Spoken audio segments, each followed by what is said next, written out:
Арам дэрэг үзэгчтэй ATV HD телевизийн монголчууд цуврал ярилцлагын ээлж дугаар эхэлж байна. За өнөөдөр монголчуудын зочноор Чингэлтэй дүүргийн засаг дарга нийслэлийн иргэдийн төлөөлөгчдийн хурлын төлөөлөгч Батсүмбэрл хоригдын ородно. Арам дэрэг тань. Арам дэрэг. Тэгэхээр бас Чингэлтэй дүүргийн засаг дарга болсноос хойш сайн нэг томоохон ажлын ард гарлаа штэ. Тэглээ. Бүтэн хөл хорой тогтоогоод тий. За энэ талаар бас тодорхой мэдээлэл өгөөч. Ер нь үр дүнгийн хувьд ямар байв? Сая энэ 5 сарын 6-наас 8-ны өдрүүдэд дадлаг сургалт зохион байгууллаа. Энэ дадлаг сургалтын үед бол улс орны хэмжээнд анх удаага болж байгаа онцлогтой.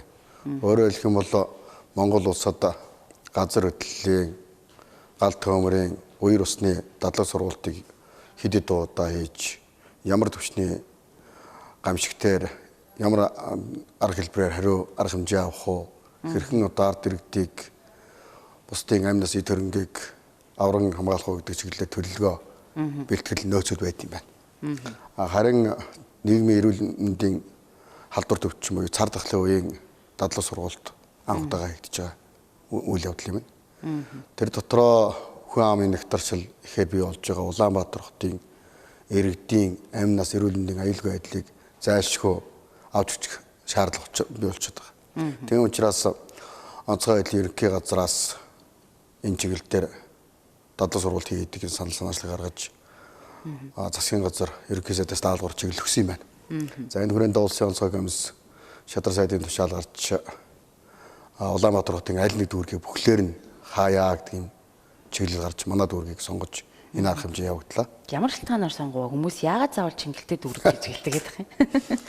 За яг мэдээж одоо энэ хүн амын нэгтарчлын асуудал байж байгаа. Дээрээс нь төрийн болон хувийн хвшлийн байгууллагуудын нэлээд их төвлөрөлттэй. Гэр хороолол болон байшин хорооллын төдөөл аль аль нь байж байгаа учраас энд Чингэлтэй дүүрэг хийж болох юм байна гэдэг сонголтыг хийсэн байх гэж бодож байгаа. Бид ч бас энэ дадлаг сургалтанд бол одоо Чингэлтэй дүүрэг өдөрлөг бэлэн байсан. Тийм учраас бид бол энэ татгалзах зүйлгүй гэдгээ онцгой байдлын өдөрлгуудад бол илэрхийлсэн.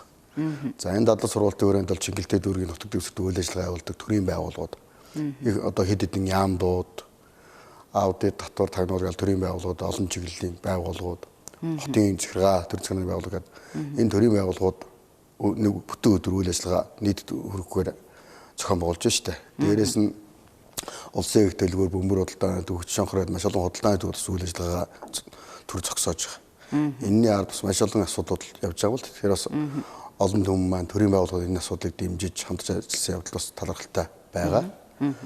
Яг бод байдал дээр асуудал хүндрэх юм бол бид маш олон зүйлүүдийг зохион байгуулах шаардлагатай. Тэрний нэг нь хөл хорой тогтоох асуудал байж байгаа. Гамшигаас хамгаалах тухай хууль дээр 3 төвчний бэлэн байдал шилждэг юм байна. За тэр дотроос одоо бол Монгол улс даяараа өндөржүүлсэн бэлэн байдал буюу 2 дугаар төвчний бэлэн байдалд ажиллаж байгаа. Сүүлийн 3 сар орчим. За сая Чингэлтэй дүүрэгт бол 7-ны өглөөний 8 цагаас 18 цаг хүртэл бүх нийтийн бэлэн байдлын зэрэгт буюу одоо дээд түвшний бэлэн байдлын зэрэгт шилжиж хууль хориг тогтоосон. За энэ хүрээндээ бол яг тэр хуулиараа бол стратегийн зорилттой зарим нэг одоо чиглэлээс бусд нь бол үйл ажиллагаа зогсоодог. Ийм л хуулийн хязгаарлалтай юм л дээ. Тэгээд өглөө 8 цагаас оройн 18 цаг хүртэл нийтдээ 10 цаг хууль хорой тогтоож байгаа юм. Нийтдээ Чингэлтэй дүүргийн 19 хороо 150 мянган гаруй иргэн энэ дотор хамрагдчих.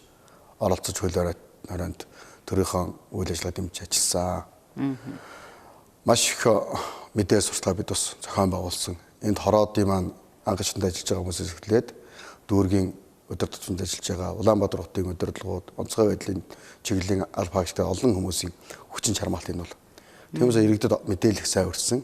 Тэр дотор та хүмүүс олон өрс бичлэгээс харсан баг. Нэг ч хүн гадуур голхоогүй хөл хөдөлгөөний хувьд их сайн хорой тогтоож чадсан. За ер нь бол хүмүүсийн сэтгэл зүй бол энэ төрийнхөө шийдвэрт энэ гаргаж байгаа авч ирж байгаа арга хэмжээнд бол хүндэлтэй ондж байгаа маань хүлээж авч байгаа гэдэг маш сайн дүгнэлт байгаа. Тэгвэл ер нь энэ ярианаас харахад бол ер нь хүндрэл бэрхшээл баг гараагүй юм шүү дээ. За мэдээж чинь хүндрэл гаралгүй явах одоо олон зүйлийг тэр дотор гарч байгаа маа 10 цагийн хугацаанд яг нөгөө иргэд өөрсдөө мэдээлэл сайн өгсөн учраас нэгдүгээр хоёрдугаар нэг 10 цагийн хугацаанд үргэлжлүүлж учраас харьцангуй иргэн төрийн байгууллага 2 онд зөрчилдөө багтай хууль хоройныхоо талаас хууль хорой авагдсан тэр 10 цагийн хугацаанд маш олон дадлаг сургалтыг бид нар хийсэн. Өөрөөр хэлэх юм бол яг энэ үед төрийн үйлчлэгээ бид нар хэрхэн зохион болж үзүүлэх вэ? Энэ дотор иргэдийн эрүүл мэндийн үйлчлэгээг, за мөн хэв журам сахиулах чиглэлийн үйлчлэгээг, за мөн одоо бусад бүртгэлийн чиглэлийн олон үйл ажиллагаанд бид нар хэрхэн захимаар утсаар олон байдлаар өргөж болох вэ? Нэгдүгээрт. Хоёрдугаар нь өөрөө нийгмийн халдвар төвчөнд цар тахлын чиглэлээр учраас энэ ариутгалын ажлыг хэрхэн зохион байгуулах вэ? Магадгүй өвчлөл бий болвол тэрийг тусгаарлалтыг яаж авч хэрэгжүүлэх вэ? За төсөөлөх бол тэр эдийн дадлаг сургалтыг хийсэн. Яг халдварын голомтонд холбоо харилцааны чиглэлээр асуудал гарвал одоо холбоо харилцааны компаниуд хэрхэн орж тэндээ аврах дэд бүтцийг хэвээр ажиллах арга хэмжээг авах уу? Тэнд ажилласан хүмүүсээ хэрхэн тусгаарлаж эрүүл мэндэд анхаарах уу? Тэнийг асуудал. Цагдаагийн байгуул одоо гэмтэрэг одоо илрүүлэх. За мөн нийгмийн хэмжээнд хэвээр хангах чиглэлээр хэрхэн ажиллах уу? Магадгүй одоо халдвартай голомттой нөхцөл байдал дээр яаж ажиллах уу? Эрен хайх уу гэдэг ийм ажлуудаа зохион болж шийнэ тийм ээ. Энэ мэтлэнгээр одоо маш олон дадлаг сургалтын ард нь хийж байгаа. За тэр дотор тав хүмүүс хэвлэл мэдээлэлд үзүүлсэн. Иргэдийн усны хангамжийг хэрхэн зохион байгуулах уу? Хүнсний хомсдолд орвол хүнсийг хэрхэн зохион байгуулах уу? За мөн одоо иргэдийн одоо бусад одоо чиглэлийн үйл ажиллагааг хэрхэн зохион байгуулах тэр одоо сургалтын ажил ч гэсэн бүгд оролцоо явж байгаа. Бүх чиглэлдээ бид нар дадлаг сургалтыг хийсэн. Нийтдээ энэ Чингэлтэй дүргийн хэмжээнд 2900 гаруй төрлийн албаагч орж ажилласан. 7 хоногийн орчмын хугацаанд бид бэлтгэл хангасан. Бэлтгэл хангаа тийм ээ. За ямар ч байсан чингэлчүүд маань тэгвэл энэ хатуу хөл хориг бас их дэг журамтай, хамтын ажиллагаатай давтсан юм байна те. Тэгэхээр одоо бас ярианыхаа сэдвийг өөрчлөлөө л доо. Засаг дарга болсноос хойш таасаа хийсэн чингэлтэй дүрэг гэр хороолол, байшин оруулалтыг холимог гэж байгаа. Одоо хотын хамгийн эмзэг асуудал болсон гэр хороол руу чиглэсэн ямар ажлууд ер нь хийж эхэлж байна. За Чингэлтэй дүүрэгт 13 гэр хороол байгаа. 19 орооны маань 13 гэр хороололд хүн амын маань орг 70 гаруй амьдарч байна. За энд маш олон асуудал байж байна. 2020 оны дүүргийн нийгмийн эдийн засгийн зорилт батлагдчихсан, төсөв батлагдчихсан энэ хуваарийн дугаа ажиллаж байгаа. Тэгээ энэ хуваарийнхаа хүрээнд дүүргийн удирдлагууд хороодтын төвшөнд арга хэмжээг одоо ажиллаж байна. Түүнтэй зэрэгцээ одоо бид гаднаас ямар их усүрээ нэмж арга хэмжээ авч болох уу гэдэг ажлуудыг хийж байгаа. За батлагдсан төсвийн хүрээнд бид дүүргийн гудамж зам талбай амьдрах орчныг сайжруулах чиглэлээр ажлууд хийгдээд явж байна. Гудамжны гэрэлтүүлгийг сайжруулах, камержуулалтыг сайжруулах гэдэг маш олон асуудлууд бас энэний ард явж байгаа. Сая дадлаг сургалтын хүрээнд бид нар Чингэлтэй дүүрэг бүх камера шалгачлаа. Яг аль камер ажиллаж байна, аль камерын дүрс муу байна, аль камер сайн ажиллахгүй байна, огт ажиллахгүй байна гэдэг камерынхаа үйл ажиллагаанд бид аудит хийсэн гэж үзэж болно. Нийтдээ 377 камер хэвээ ажиллаж байна. Цаана ажиллахгүй дүүргийн хэмжээнд. Цаана ажиллахгүй байгаа дахиад 100-аад камерын асуудлыг бид дахиж яаж шийдэх вэ гэдэг сас үргэлжлэгээ хяналтын асуудал яригдана гэсэн үг. Зөвхөн камер дээр. Энэ камерыг дагаад иргэдийн нөгөө эрүүл мэнд амьд аюулгүй байдлыг олон асуудлууд яригдана. За дээрээс нь Чингэлтэй дүүрэг бол зам гэрэлтүүлгийн хувьд харьцангуй бус дүүрээс илүү хийгдсэн боловч цаашаа хийх шаардлага байгаа.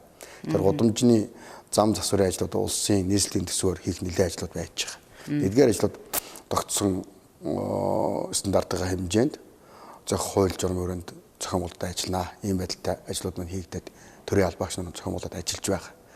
За дээрээс нь яг энэ сардгалтай холбоотойгоор иргэдийн одоо ялангуяа гэр оролт амьдарч байгаа иргэдийн аюулгүй байдлыг хангах чиглэлээр ариутгалын ажлуудыг халдвар хөтлөлтөнд ажлууд биднес маш хийж байна. Бүхэл одоо нөхөн жорлонгуудаа ариутгалаа. За мөн одоо томоохон худалдаа үйлчлэгийн төвүүдийг ариутгалаа. Зарим нэг одоо хог хаягдал сэгзэн бүхий одоо жалга талбаанууд ус ариутгах ажлыг бид нэр хог шилжүүлэх ажлуудыг ус зохион болж ажиллаж байгаа. Ер нь бол Чингэлтэй дүүрэг бас хоггүй болох зорилтыг төвшүүлж байна. За дээрээс бас нэг зүйлийг онцлоод ирэхэд байгаль орчны яамтай нэлээд хамтарч ажиллаж байна да бид. Байгаль орчны яамтай хамтарч Улаанбаатар хотод Монгол улсад анхудаага туршилтын төсөл Германы санхүүжилтээр хийх гэж байна. За энэ яг хөглөө гэр ороолын одоо иргэдийн бохирыг төвлөрүүлж авна. За бохирыг төвлөрүүлж аваад түүнийг шатаах. Шатаах. Шатаа тий. Өөрөөр хэлбэл энэ төслийн одоо бэлтгэл туршилтын ажлууд хийгдээд ажлын хэсэг нь гарсан бид нар Чингэлтэй дүүрэг газраа бэлтгэсэн. Хоёр газар дээр үйлдвэр барьж эхлэх гэж байна одоо. За тэр үйлдвэр нь яг хөглөр өдөрт 10.8 тонн лаг бохирд тушаал гэсэн үг шүү дээ. Тийм. Үжирлэгийн бохирд цуглуулж аваад тэгээд тэргээ шатаа. Өдөрт 10.8 тонн лаг шатаагаад эргүүлээд тэр шатаасныхаа үр дүнгээр өдөрт 150 кВт цаг цахилгаан хүртнэ гэсэн үг. Тэгэхээр өөрөлдвөл нөгөө бохирыг циклон болгож штэ. За тэндээс мэдээж нэг жоохон аял үлдэн тэр аядлыг бордоо болгох чиглэлээс Германы нөхдүүд маань судалгаа хийгээд явж байгаа. Энэ чиглэлээр бас бид яамтай нэлээд хамтарч ажиллаж байна. Энэ төслүүд ойрын үед хийгчээр одоо эхлэхээр бэлтгэл хангагдаад ажиллаж байна. Төсөв төртг нь хэдий ир байна? За энэ одоо нэг баг нэг тэрбум төх бах. Яг одоо эцсийн санхүүжилтийн юмнууд орж ирээгүй энэ дээр хэлцээр нэгдэж явж байгаа. Бас ажлын байр дагаад нэмэгдэх нь. Мэдээж ажлын байр нэмэгдэн. Маш олон юм шийдэж байгаа. Хөрсний болон орчны бохирдлын асуудлыг бид нар шийдэн тийм ээ. Иргэдийн амьдрах ая тухтай орчин нөхцөлийг бий болгоно. Дээрээс нь тодорхой хэмжээний ажлын байрыг бий болгоно. Магадгүй одоо хог аягдaltaй дахиад дараагийн юм яаж гэвэл илүү одоо тэр шатаас аядлуудыг хэрхэн ашиглах гэдэг асуудал яригдана. Ийм байлаар том одоо хэмжээний төсөл явна гэсэн үг. Дүүргүүд бас өөрсдөө санаачлаад нөгөө хогоо английн ялгаж хайдаг сав бас байршуулад хийж байна. Тэр бол баян хийгдэж шүү дээ. Сүүлийн үед л хотоос энийг бол нэлээ өргөн хүрээнд хийж байгаа. Улаанбаатар хотын хэмжээ хог аягдын асуудал нэлээ хүнд асуудал болчиход шүү дээ. Жилийн жилдэл байнга л хогийг ярьдаг. Нэг хэсэг нь хогийг менежментийг өөр хийгчлэх хэвээр хогон дээр одоо өөр янз янзын холбоо хөдлөн хүртэл байж дим байна л. Тэр энэ хогон дээр бол нэлээ өргөн хүрээнд гац дүүрэг гэлтгүүгээр хотоор авч өцөхгүй бол нэлээд том асуудал болчиход байгаа. Дүүргийн хэмжээнд одоо яг тэр английн ялгадаг хогийн одоо тийм сав байрлуулсан газрууд бол байгаа юу? Байгаа. Орон сууцны оролт. Орон сууцны оролт байна. Одоо бид гэр орлогоо зарим хэсгээр тавьж эхэлж байна юм байл ажиллаж байгаа. Энд дээр манай ч нөгөө төгчлөөсний үйл ажиллагаа явуулдаг компани манайга хариуцаад ажиллаж байгаа. Иргэд маань одоо энэ дээр хог ангилах асуудлыг бас ойлгох, мэдлэгжүүлэх асуудал бас харагдаад байгаа. Харин тийм. Байнга л одоо ярьж байгаа юм тэр л байгаа л манай тэр хог аяглаар үүсдэг хүмүүсүүд яваад иргэд хогоо ангилах тал дээр мэдлэг байгаа байна гэдэг. Одоо яг энэ цар тахлын энэ нөхцөлд бас одоо энэ сэргийлж байгаа энэ хөл хорионы энэ цаг үед нөх хэсгийн ахлагч нар бас байцаагчийн үүрэгтэй болцсон гэдэг байгаа. Чингэлтэй дүүргийн хэмжээнд хэсгийн ахлагч нар бас ямар чиг үүргээр ажиллаж байна, ямар үр дүн гарч байна. Саяны дадлаг сургалт өөрөө маш олон юм хийж өгч байгаа юм л да. Тэр дотор энэ хэсгийн ахлагчдыг олон нийтийн цагдаагийн үүрэг гүйцэтгэхээр төр журам нийслэлийн иргэдэд орлоос баталсан. Энэ маань цаг үе олсон оновчтой шийдвэр байсан юм байна гэдгийг баталж байгаа л тэр саяны дадлаг сургалтын үр дүнд харж байгаа. Тэр дээрээс дороо нисгэд харахад нэг ч хүн явахгүй өстэй. Бүр нохож явахгүй гэж ярьдаг. Тэрийг хэн олон түмэнд хэлж байгаа гэхээр хэв мэдээлэлээр мэдээж хөргөж байгаа. Дээрээс нь иргэдтэй хэсгийн ахлагч нар хороод дээр ажиллаж байгаа тэр олон нийтийн байцаагч нар хороод удирдлагуудыг зохион болж байгаа байхгүй. Тэн дээр хэсгийн ахлагчдын тэр оролцоо гэж маш чухал. Манай хувьд бол саяны дадлаг сургалтын байшаа оролт байшингаар нь орцоор нь одоо хуваарлаад авчиж байна. Хэсгийн ахлагч олон нийтийн байцаагч нар байна. Дээрээс нь гэр оролт бол гудамжаар нь хуваарлж аваад яг тэр гудамжинд хүмүүсээ одоо гэрээс нь гарахгүй хөл орог дотоо арга хэмжээ авч штэ. Тэгэхээр энэтэй холбоотой өөрөөр олон нийтийн цагдааг гүйцэтгэж байгаа хэсгийн байцаагч торгон шийдэх гэсэн хэлээ нийтэд нийгэмдээ бас өгж байгаа үүрэгжилт нь өөр бол авчиж байгаа. Энэ үр дүн сая гарч байгаа. Тэгээ дундуур нь яваад шалгаад үзэхэд бол тэгж байна лээ. Өдөрт бол дунджаар 3-аас 4 иргэн нэг байрнаас нэг орцсон годамжаас гарч ирж байгаа жишээ нь. Тэгээ буцаад яваад орчдөг. За ихтэл 7-8 иргэн. Тэгтээ хамгийн гол нь Чингэлтэй дүүргийн нутаг дэвсгэрийн хэмжээ нэгч иргэн төрийн одоо олон нийтийн байцаагч юм уу цаг одоо үйлчлэл ажиллагаа цагдаа юм уу бид нар цэргийн албаагч нар татж оруулсан шүү дээ. Цэргийн албаагчтай маргалдах юм үйл явдал гараагүй. Ганц нэг гэхэд гаднаас орохсон тийм зөрчилтэй үйл явдлууд бол гарсан юм байж байгаа. Мэдээлэл аваагүй хүмүүсээс нөө тэгээд. Тэр бол яг нэг гаднаас орох сонирхолтой зарим нь одоо их ажлын шаардлагаар манай нөхцөл үүсэлт үйл ажиллагаа явуулдаг байгууллага дээр бас зайлшгүй шаардлагатай орох. Тэрийг буруу илэрхийлсэн юм уу эхнээсээ ойлгож яриаггүй тийм байлс болж бас гарсан юм хөндрөлүүд бий. Тэр бүхэн мөн өөрөө дадлаг сургалтын хүрээнд дараагийн авч хэрэгжүүлж харах хэмжээний төлөвлөгөө болоод өрч байгаа хгүй. Хэрвээ үнэхээр яг юм үед ямар асуудал гарах вэ? Орон сууцнд усаалдвал цахилгааны эвдрэл гэмтэл гарвал тийм ээ.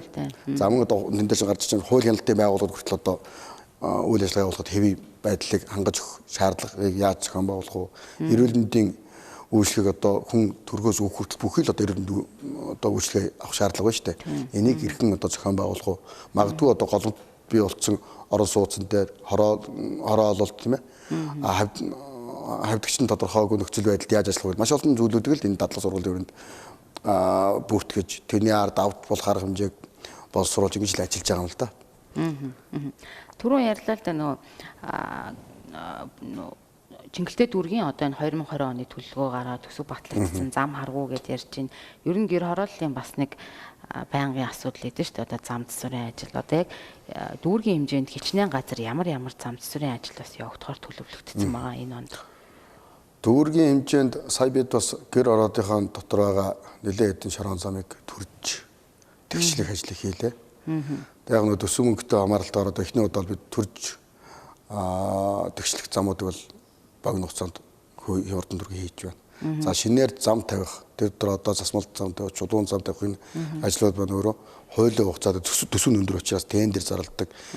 Зураг төсөл нэгдэг ийм байдлаар хүлээгдээд төрөөчсөн одоос бэлтгэл нэгдээд эх 7 хоног зарим нэг ажлууд эхлэх болов гэж хүлээж байна. Нэг тусдаа худалдаа авах ажил нь явагддаг учраас бид бол бас нэг хуулийн нүрэнд л хүлээж байна. Тэр нь өөр одоо мэргэжлийн байгууллага болж шүү дээ. Тэр энэ жилдээ бол нэлээд хэдэн зам шинээр тавигдах юм байна тэр.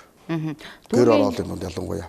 За байшин ороолын дундх одоо замуудыг нөхөх чиглэлээр ажлууд хийгдэн. За замаас гадна энэ зам хаадаг, нийтийн эзэмшил баг хаадаг байдалтай бас нэлээд одоо бас тэмцэж ажиллаж байна. Нэлээд олон гаражуудыг буулгах, төөж шилжүүлэх. За зам хаасан, нийтийн эзэмшил баг хаасан саадуудыг буулгах, зайлуулахын ажлуудыг бас манай газрын алба төрийн байгууллага нэлээд өндөр хэмжээнд зохион байгуулж байгаа. Сонссон бол одоо нөгөө Чингэлтэй дөрөв 2 дугаар ороо гэж ярьж байгаа 24 дэх сургуулийн хажууд дээр 15 гараж буулгасан шүү дээ. Тэр 15 гаражийн оронд эрүүл мэндийн төв байгуулах юм. Ингэснээр одоо хууч нарыг 40-50 мянгатын 1 2 3 дугаар хорооны өөрөлдвөл Сүхбаатар баруун талын төв шуудынгийн уулзуураас баруун дөрвөн зам хүртэлх нь хороодын дунд одоо эрүүл мэндийн үйлчлэгийг ойрхон хугацаанд богино хугацаанд болцоог бүгд болж байгаа тийм ээ. Эрүүл мэндийн үйлчлэгээ ойртож шүү дээ хүртээмжтэй. Дүүргийн хэмжээнд дахин төлөвлөлтийн ажлууд ер нь төлөвлөгдөж байгаа юу? Дахин төлөвлөлтийн ажлууд төлөвлөгдөж байгаа. Ер нь манай энэ дээр бол харьцангуй санаачлалтай ажилладаг. Энд онцлог дэлхийн улдаа Улаанбаатар хотын хэмжээнд анхны хийсэн сервис центр гэж яриад ш дидвэрцэн төвгээд тэрийг Чингэлтэй дөрөв 7 дугаар хоронд хийсэн. Энэ нийт 280-аад айлыг хамарч байгаа юм. Өөрөөр хэлэх юм бол яг нөгөө гэр ороолтой гэртээ амьдраад байшин дотроо.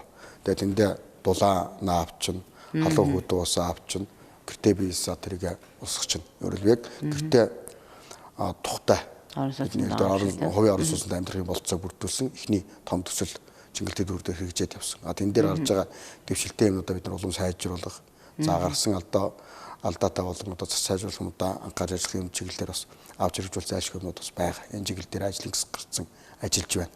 Цаашдаа энэ гэр орооллын дахин төлөлтийн бодлогыг анхаарч үзэх зайлшгүй шаардлага байна. Бид нар одоо дахин төлөвлөнө гэдгээр л нэг 5 айлын газрыг худалдаж авч байгаа л дээр нь 50 юм 150 айл байж мөрчиж штэ. Тэнгүүд тэрийг дагсан машин замын хөдөлгөөний төвчрэл өмнө 5 айл байдаг бол 150 айл байлаа 150 айлын хүүхдийн сургууль цэцэрлэгийн асуудал нийтийн эзэмшлийн талбай гэж маш олон асуудал ингээд хоригдл бий болоод төвчрэл нөгөө олон юм нууцл араараас нийгмийн маш олон асуудал бий болгож байгаа шүү дээ. Тэр энэ дахин төлөлт гэдэг имийг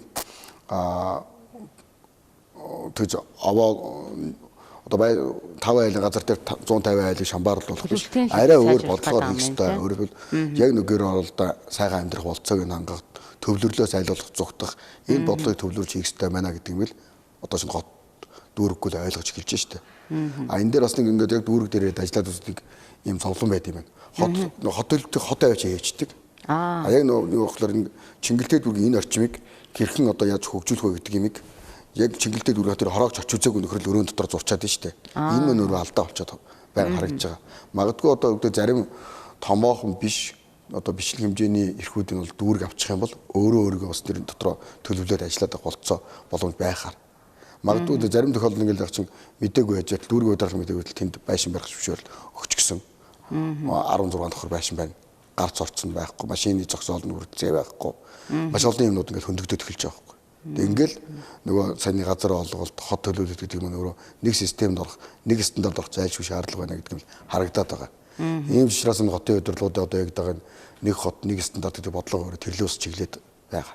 Ерөөсө бид нар одоо төрний хэлдэг дээр дахин төлөлт гэдэг юм бас арай өөр нүдээр харах, яг иргэндээ авчиж үзүүлэх тийм ээ. Тэгж явах зайлшгүй шаардлага шүү дээ. Дахин төлөлтөд олон сайхан ажлууд хийж одоо ингээл одоо хаан болон дүүргийн нутаг дэвсгэрэл халиад ярил л да тийм ээ. Тэнд одоо маш олон өндөр сайхан байшингууд байна. Харин ойролцоо сургууль цэцэрлэгийн хүртээмж муу учраас дандаа тэнд байгаа хүмүүс чинь хүүхдүүдэд зөөж штэ. Одоо сургууль эхэллээ төвжирэл эхэлдэг тийм ээ. Сургууль цэцэрлэг амархаар төвжирэл багасдаг. Энд ч өөрөө зайлшгүй амьдралын шалгал хүүхдээ сургуульд нь зөөх хүргэх асуудал зайлшгүй байгаад. Тэгээ энийг бид бас бодолцож хийх хэрэгтэй. Эхнээс нь хатуу шаардах хэрэгтэй. Сургууль барих ёстой л барих ёстой. Одоо юу гэдэг нэг айлын хороол нэг хороол нь одоо 1000 айлтай хороол байлт нэг сургууль байхгүй шүү дээ. Тийм учраас өөрөлд тэд нар бүгд зөөж байна аль болцоотой газар руугаа. Тэгээ бүх юм төвжирэл бий болж байгаа. Нийслэлээс зохион байгуулалт гэж байна шүү дээ. Энэ жил нийслэлээс нөгөө ногоон байгууламжийг нэлээд нэмэгдүүлэх тийм төлөв гаргацсан мэлээ.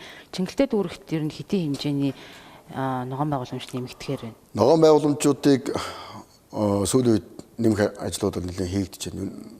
Чингэлтэй дүүрэгт бас энэ талаар тодорхой харамж авч байгаа. Одоо бидний хэл заншнаар одоо Ленин музей гэж байдаг шүү дээ. Ленин музей арын газрыг чинь Улаанбаатар хотын дараа захимж гараад цуцалсан. Одоо тэн дээр бид нар ногоон байгууламжийн ажил хотын санхүүжилт дээр эхлэх гэж байна. Сургууль цэцэрлэг баригдах гэж байна. Түүнээс хойш яваад дипломат 95 гэж байдаг та. Орос улс тэрний ойл дээр одоо өнөө маргаашгүй нээлт хийх бид нар бичил цэцэрлэг барьцсан гэдэг. Олон одоо газруудыг бид нар чөлөөлж одоо орон сууцны хороолтонд бол газар чөлөөлөх зүгээр аргагүй болцсон. Ихэнх газруудыг ямар нэгэн аж ахуйн нэг юм хүн аваад хасчихсан байдалтай байж байгаа. Чи одоо Ленин музей гэж бидний сайн яриад тийм ээ. Ленин музей баруун тал дээр Тэнгис кинотеатрын хажуу тал дээр байдаг нэг хасцсан хоёр газар байдаг шүү дээ. 10 жил болж байгаа. 2010 онд анх олгосон юм байл. Номын сан барил. Одоо зориулт нь өөрчлөгдсөн явж байгаа шинэ. Тэгээ энийг бол одоо чинь дүүргийн судалгааны хувьд бол газрын цуцлуулаа гэдэг санал хотын даргад өгч байгаа. Хотын даргын захирамжаар олгосон газар. Тэгээ 10 жил хасчихсан. Юу ч бариаггүй. Анх номын сан барил одоо үйлчлэгийн төв барина гэсэн ийм зориултаа явж байгаа жишээ нь. Жишээ нь одоо энэ дээр бид нар дүүргийн хувьд нэлээд газар олголт, газар зохион байгуулалтын чиглэлээр нэлээд анхаарал тавьж ажиллаж байгаа. Зарим мэдээлэл авсан баг гэж бодож байна.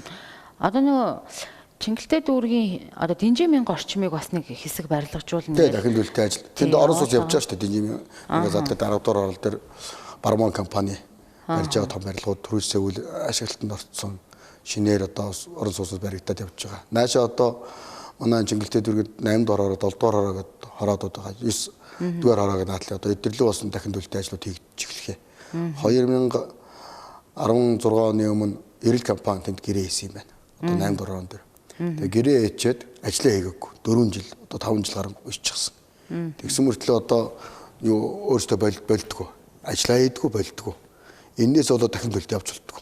Өөрөөр хэлбэл газрын яваад нөгөө хотын захираа гэрээ хийсэн. Эрэл гэдэг компанитай. Танах хэмжээ дахин төлөлт хийж. Тэгээд хийдгүү учраас ингээд саяны 4 жил бол огт юм хийлгэсэнгүй шүү дээ. Тэрнээс чинь нэг бол өөртөө ажиллаа хийгээд айлын газрыг худалдаж аваад одоо тэр барилга барих өөр ажлуудыг хийх хэрэгтэй байтал хийсэн. Энээс бол хүлээгдсэн юмуд байгаа. Тэгэхээр тэр саяны дээр цагаан байшингаас нааших тэр юмудаа дахиад дахин төлөлтийн хувьд шинжлэхдээ орон сууцчих, ногоон байгууламж нэмэгдэх, нийгмийн байгууламжууд баригдахын боломж бүрдэх юм. Өчигдөр хотын дараа нэг захирамж гаргасан байна лээ. Чингэлтэй дүүргийн 8 дугаараа одоо нөгөө ихтийн тагсын бараг замын эсрэг талд юм да. Сургууль барих газрыг чөлөөлж захирам гаргацсан байна. Тэгсэн. Өөрөөр хэлбэл тэнд 8 дугаар орж идэг. Огт сургуулгүй хороо байхгүй юу. Тэнд сургууль 640 хүүхдийн судалтай сургуулийг хотын санхүүжилтээр барих гэж байгаа. Тэгэд миний хувьд юу гэж бодож байгаа гэхээр тэр гэр орол барих сургуулийг эхнээс нь Кембриж юм уу олон улсын стандарттай сургууль барья. Заавал олон улсын стандарттай сургууль гэдэг бол зайсангийн амд байх ёсгүй. Энд чинь бүх нийтийн одоо боловсрол гэж бид яриад байдаг. Хүүхд болгоныг боловсролтой болгож яриад байдаг. Тэгэхээр гэр ороолтон дээр Кембрижийн ч гэдэг юм уу хаана гэж гэдэг олон улсын стандарттай сургуулийг байгуулъя. Гэр ороолд амьдарч байгаа хүүхдүүд тэр сургууль суралцдаг. Ийм учраас бид эхнээс юмсанд шаардлага тавьсан. Өчтөр харин хотын дарга захирамж гаргаад газрыг чөлөөлчих. Одоо тэгэхээр юу яа гэсэн үг? Ажил нэхлэл гэсэн үг болж байгаа. Тэгээ мөнгө тавигдсан юм байж байгаа. Тэгээ цаашдаа маш олон сургууль цэцэрлэгийн асуудлууд явагдана. Яг энэ дээр хэлэхэд бол сүүлийн нэг 4 жилд бол сургууль цэцэрлэгийн хүртээмжил эрс нэмэгдлээ шүү дээ. Одоо харин боловсролынхаа хүртээмж нэмэгдэж байна. Харин боловсролын чанар руу анхаарах цаг болчихжээ гэдгийг бол ойлгож байгаа. Миний хувьд гэж бодож байна.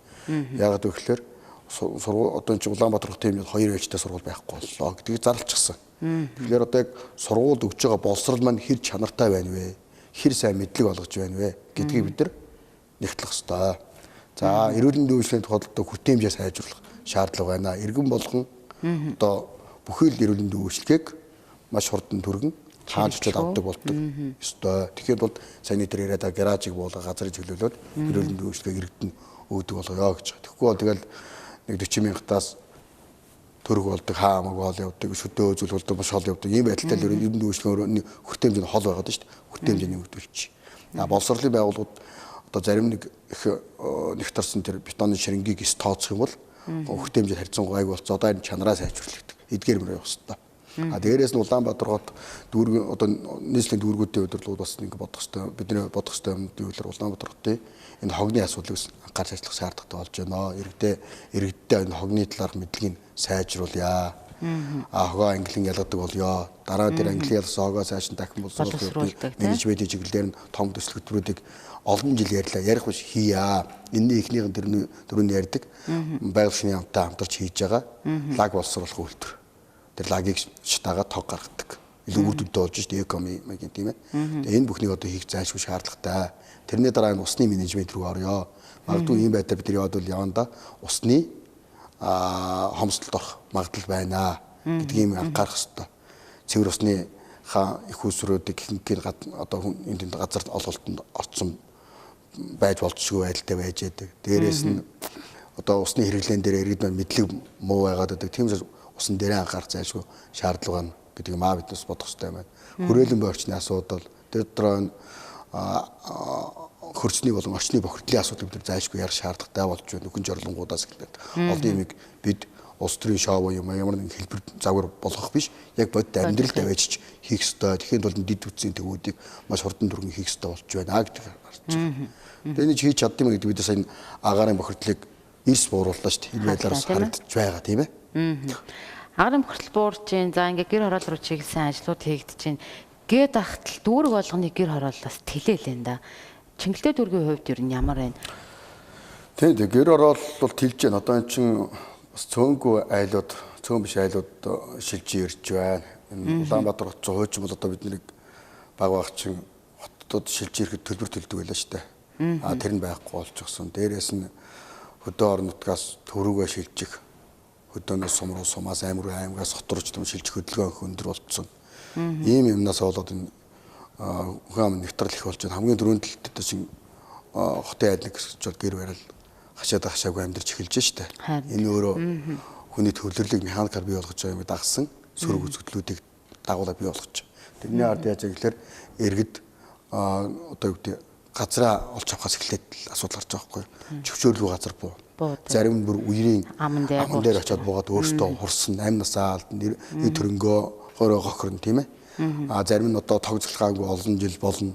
Зарим нь одоо газрын асуудалс хоорондоо маргалтна. Тэгээ нөгөө болохгүй газар буучаад төрөө буруутгах нь маш олон үйл явдал болоод байгаа юм. Одоо үзэгдлийн ард. Яг бод байдлаар бол одоо айл болох хөдөөг дэмжих, хөдөө орнуудад ажлын байртай орлоготой болох тэр болцоог хангаж өгөх энэ бүсэлсэн үйлчлэг гэдэг юм яриад олон жил одоо энэ төр зэсэг ярьлаа шүү дээ. Бүсэлсэн үйлчлэг яг бод жишээг нь хийхгүй бол энэ үзэгдэл маань өөрөө нэмэгдэх нь байна шүү дээ. Саяны ярьдаг дадлаг сургуулийн ард жирс тэр байхгүй. Хэрвээ энэ халдварт өвчний байдал хүндрэх юм бол хүн амынх нь 50% ингээд нэг дор амьдрчихсан. Нэг л албал хүндрэхэд байгаа байхгүй.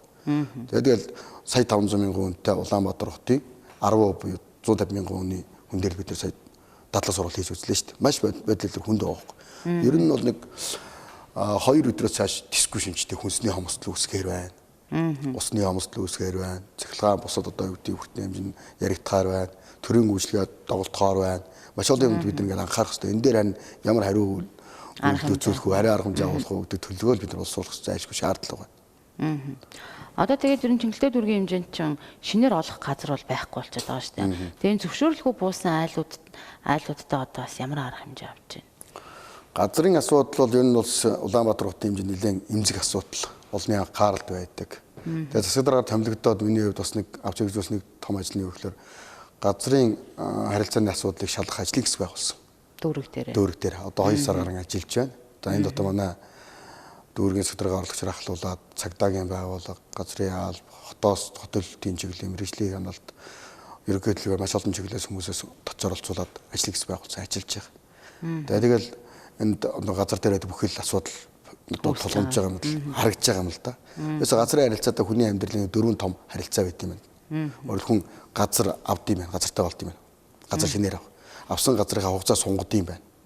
За тэгээд нөгөө газараа хин нэгэн зарддаг юм, хин нэгнээс худалдаж авах шилжүүлэх харилцаа үүсдэг юм байна. Тэгээд цуцалдаг харилцаа үүсдэг. Энэ дөрвөн үндсэн харилцаа бол бус дагалдах харилцааг хурдан түргэн зохион болгоход төрийн ажил одоо том чухал үүрэг болоод байна да. Энийг хүн хийж байгаа учраас хүний харилцааны асуудал яригдаад байгаа. Хүн суртал гаргаж болохгүй. Иргэдийг алагчилж үйлчлүүлэхгүй гэдгийг зарчмыг байнга хэлж байгаа. Гэтэл яг бодит амьдралдаа ажлын хэсэг шалгаад үзсэн чинь манай нэг албаагчийн шүүгэн дотор 941 хүн өргөлөөж байгаа. 941 иргэн газараа сонгуулах гад, шилжүүлэх гээд, шинээр авах гад, эсвэл одоо юу гэдэг ямар нэгэн харилцаанд ороход өргөлөө өгсөн биз дээ. Тэгээ 941 хүний өргөдөл гомдол 2 жил гаруй ингээд харагдсан л байж байгаа. Тэгээд энэ шалгалтын үнд бид нэр тэрийг олж илрүүлж байгаа жишээ нь. Тэгээд яадаг гэсэн өмнө нь газрын харилцааг арай өөр хэлбэрээр явуулдаг гэсэн одоо бид нар өөр хэрэгстэй гэж үзээд засаг дараа ганцаараа нэг хүнд газар гараас зурж харилцааг бүрэн шийдэж чадахгүй учраас бүх зархимжийг уншиж юм судалгаа хийж чадахгүй шүү дээ. Тийм зөвлөл байгуулсан, байнга зөвлөл байгуулсан гэж байгаа. Дүүргийн намгасраа хуулийг хэлсэн ахлаад. Тэгээд энэ зөвлөлд 7 хоног нэг удаа хуралддаг. Тэгээд хуралдаа за энэ одоо иргэний гомдол хүсэлт хуульд нийцэж байна. Хуульд нийцэхгүй байна. Буцаагаад явуулдаа ийм ч нийцэхгүй байна. Эсвэл энэ материал нутгаа өрдүүлээд өгөх гэж ийм ярьж хэлж явж байгаа. За энэ харилцааг нь үргэлжлээ явж байна. За тэгэл сая ингээл яг ч одоо сая 941 өргөдөл гомдлоос ч бид нэг энэ 7 хоногт хуралдаад нийтээ нэг 500-аад иргэний асуудал одоо зэгцэлж шийдэж хариу өгч шít. Тэгээд чинь газар сонгуулах гээд өгсөн 6 сар болж байгаа, 7 сар болж байгаа, жил болж байгаа хүмүүс шийдэгдэх хэрэгтэй байхгүй. Тэгээд заавалчгүй хин нэгэн даргаыг таньдаг байж газар юм ямар нэгэн асуудал нь шийдэгдэг юм байж болохгүй. Тэгээд энэ манай хүмүүсийн бас төөрөгдлөх байгаад байгаа. Дүүргийн засаг бол өөрөө газар яг захимжид гаргаж зурдаг болохоос газрыг одоо юу гэдэг олох үйл ажиллагаа бүгдийн зохион болдог хүн биш шүү дээ. Газрын одоо харилцааны байгууллагын өөрөө энэ дэр судалгаа хийн. Тэр газар нь ойн санд орж гэнэ үү? Усны нөөц дээр байж гэнэ үү? За бусад хоригдсан одоо хууль тогтоомж зөрчөөгүй юу? Бусдын газартай давхцаж гэнэ үгүй юу гэж олон юмыг судалж хагаад дүгнэлтээ гаргаад өгнө. Тэгээд тэн дээр захимж бичгээр холбоотой хөшөөрөнтэй боловсруулалт хийгдэн тэр нь хуульд нийцэж гэнэ үгүй юу гэх тийм ээ. За энэ процессыг л зохион болгох ажлыг тэр байнгын ажиллагаатай зөвлөлт өгч байгаа. Тэгээ өөрөө одоо манай иргэдийн ганц нэг төөрөгдөл ерөөс тэр л байгаа тань. Одоо юу таньдаг мэддэг хүмүүс ингээл одоо ярих гэдэг тэр газрын асуудал дээр ингээд өргөдөл гомдлогдсон удаад байна ингээ гараад гэж. Тэр чинь газрын харилцааны байгууллагын асуудал байхгүй юу. Тэгэл засаг дарга хуулийн хүрээнд бэлтгэгдсэн судлагдсан газрыг л олгох захирамжийг л гаргана. Төлөөлөгчийн хувьд нэг асуулт асуумаар байна. Та түрүү хэллээ л дээ бид нарыг баг байхад хот руу орж ирэхэд ингээд төлбөр авдаг байлаа гэд. Одоо ер нь энийгээ сэргиэх шаардлага байгаа гэж боддог уу та? Гэхдээ одоо айгүй бол энэ одоо хит одоо социалист бодолтой хүмүүс гэж бодох болох байл. Тэр нь бол энэ иргэний эрх гэдгийн ард иргэний үүрэг хариуцлага ухамсар гэж юм байх хэвээр. Энэ нэгээ бид нар бас зохицуулж иргэн хүн өөрөө бодох хэвээр. Өөрөөр Улаанбаатар хотын иргэн хүн ямар байх вэ? Залуу хүмүүс нь биеэ яаж авч явах вэ? Гудамж талбайдаа иргэд нь яаж аж төрөх хэвээр тийм ээ? Ядч л хотынхоо стандартад нийцсэн аж амьдралыг бий болгох хэвээр байна нэг. Нөгөө талдаа энэ саяны яриад байгаа төвдөрлийг төрийн бодлого юу гэхээр эсвэл бүтцийн хөгжлийн бодлого яг амьдралд хэрэгжүүлж хөдөө орон нутгатаа сайхан амьдрах болцоог нь хангаж өгч тэнд ажлын байр, орлогыг бий болгож хот руу ирдэг, аймаг руу ирдэг төвлөрөл багасна. Тэгэхгүй бол одоо ихэнх гэрж байгаа хүмүүсийн дийлэнх л ажил амьдралын өнөөс л ирчээ шүү дээ. Энийг нэг талаас бодлого, нөгөө талаас хүний ухамсар энэ хоёр л шийдэх болж байгаа. Тэгэл төрийн бодлого нь өөрөө тэр механик төвлөрлийг зохицуулах ёстой. Нэгэд Улаанбаатар хотод ирсэн, Улаанбаатар хотод төрж ирсэн иргэд бол яг хотын иргэнийхээ үүргийг биелүүлдэг. Хариуцлагыг сайн бодох ёстой. Ирэх бол мэдээж нээлттэй байж байгаа. За баярлалаа. Нэг хэсэг бас яригадад өнгөрсөн тий. Урилга хүлээн авч студид ирж ярилцсан танд баярлалаа. Үзэгчдээ ээлжийн монголчууд ярилцлагын нэвтрүүлгийн ээлжид дугаар энэ төрөд өндөрлж байна. За өнөөдрийн монголчуудын зочноор Чингэлтэй дүүргийн засаг дарга нийслэлийн иргэдийн төлөөлөгчдийн орлон төлөөлөгч Батсан Бүрэл оролцлоо.